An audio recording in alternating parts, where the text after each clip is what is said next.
Americans don't need to agree on the issues, but we do need to change the way we talk to one another. Welcome to Your Money. I'm Ali Velshi. The tragic events in Tucson, Arizona have caused leaders from both parties to look at how we debate issues in this country. Two issues that we talk about often on this program, health care reform and immigration, have been the focus of an increasingly angry and sometimes violent political rhetoric. David Gergen, CNN senior political analyst, is with me. Now, David, we are not connecting, and we at CNN have not connected the conversations that go on out there in politics that create a bad climate to the shooting in Arizona. But you have expressed concern for quite some time before those shootings over what you have termed a climate of hatred that has developed in our political discourse. What has you using those words as someone who has watched and been involved in politics for decades? Well, Ali, there has clearly been a deterioration in our discourse over the last 15 or 20 years. It didn't start with President Obama. It has intensified under President George W. Bush and now President Obama. And I do think that regardless of what happened in Tucson, that we needed to, we recognized long before Tucson we needed to cleanse it. Now, let me go to what the President did. I want to acknowledge up front that I thought the speech was very good, but he was even more successful than I first thought. Now that he has a high ground, I think there are three things that I would recommend. First, that he continue to act as a role model of civility and moderation himself, just as he did in Tucson. Mm-hmm. Secondly, that he has opened a conversation now about civility that many people clearly want to join. And he can continue that conversation in his State of the Union and in other forums, especially in the State of the Union. And thirdly, to begin a process, to institutionalize the way we, members of Congress and the executive branch talk to each other, that they have regular joint meetings, that they go to Camp David together, that they have something like they had at Blair House toward the tail end of the health care debate.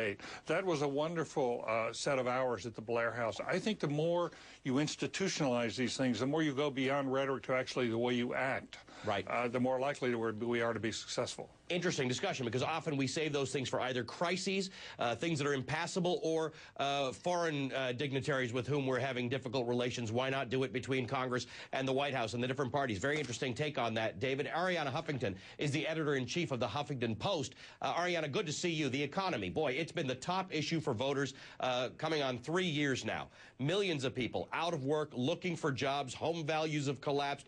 What role does that play in the pitch that our political tone has taken? Well, it does play a huge role. You know, historically, we've seen that in times of economic crisis and deep economic anxiety, we now have 27 million people either unemployed or underemployed. And there is a sense generally in the country that there may be another shoe to drop. When that happens, when over 2 million families have lost their homes in foreclosure in the last 2 years, and there is many, many more to come, there is that growing sense that people are not safe. There is that fear that comes. And when people operate from fear, unfortunately, they operate not from the better angels of our nature, but from our darker instincts. And that's exactly what we've seen much of. Mark Skoda joins me now. He's the founder and chairman of the Memphis Tea Party. Mark, shortly after the shooting in Tucson, Arizona, prize-winning economist Paul Krugman wrote this in the New York Times. Let me read it to you. Citizens of other democracies may marvel at the American psyche, at the way efforts by mildly liberal presidents to expand health coverage are met with cries of tyranny and talk of armed resistance. Still, that's what happens when a Democrat occupies the White House and there's a market for anyone willing to stoke that anger. That is a commentary that has come under some criticism. It may have started the ball rolling, the ball that Sarah Palin ended up commenting on a few days ago. Is Paul Krugman's characterization of the current political climate fair, in your opinion? No, absolutely not. Look, a couple of things. First of all, Krugman, I think, was inflammatory. And frankly, if you look at the media narrative today, much of this is a backward look towards the healthcare debates of the town halls and, of course, Washington last year. Today, what you're seeing in the Tea Party movement in particular is states organizing. It's Montana, Texas, Missouri, Mississippi, Arkansas, Tennessee, New Jersey, New York, where we're finding that this whole effort, which was initially visceral, and I've said this before, there was a visceral anger, unquestionably, but it was turned into positive action. So we saw this tsunami in November of Republicans being elected, both at the state and national level. And I think today we see people like Jamie Radke, a leader in Virginia who's running for U.S. Senator, and she'll be running, obviously, against Webb.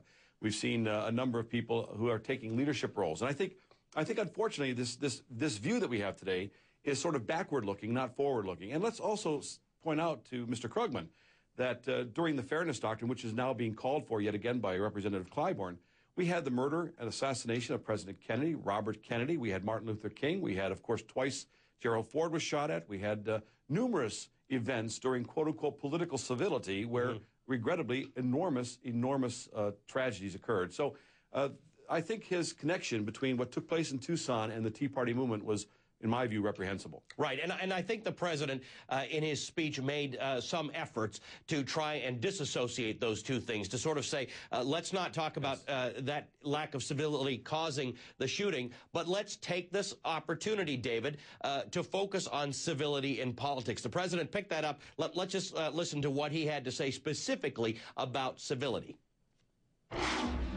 And if, as has been discussed in recent days, their death helps usher in more civility in our public discourse, let us remember it is not because a simple lack of civility caused this tragedy.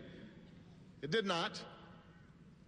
But rather because only a more civil and honest public discourse can help us face up to the challenges of our nation in a way that would make them proud. All right. Very few people, David, very few people in this country, even people who are used to, who make a habit out of criticizing the president, did not agree with those words. Bottom line, though, next week, the House Republicans go back to renew their push to repeal health care reform. This was one of the most divisive issues this country has seen in decades. Is this debate going to look any different as a result of our very grown-up discussion about civility? I think the debate next week is likely to be much more tempered than it otherwise would have been. That will be a good thing. And Republicans in the House now have a chance to show that they've heard what the voices of the people are saying. And by the way, the voices of the people, a couple of polls have made it clear the majority of people do not believe that the lack of civility caused Tucson. And that's a good thing. I think we can all sort of begin to unite around that proposition. But we can't have more tempered debates. It's important, Ali, to understand we do have honest disagreements in this country about the direction we ought to go, and we should welcome that. We should welcome a robust debate. This is also a rough and tumble country. It's in our DNA. So listen, we're not going to all just hold hands and sing kumbaya. And that's not who we are as Americans, nor should we. But what we can do is let's go back to that old hackneyed phrase. We can disagree without being disagreeable. We can disagree and seek common ground. I think the wonderful thing about the World War II generation, which we continue to celebrate, is that they were strong Republicans and strong Democrats, but first and foremost, they thought of themselves as strong Americans. They put the country first. And that's what's really important here, and health care and these many, many other debates that are coming. Okay, everybody stay right where you are. We've got tough questions about our economy.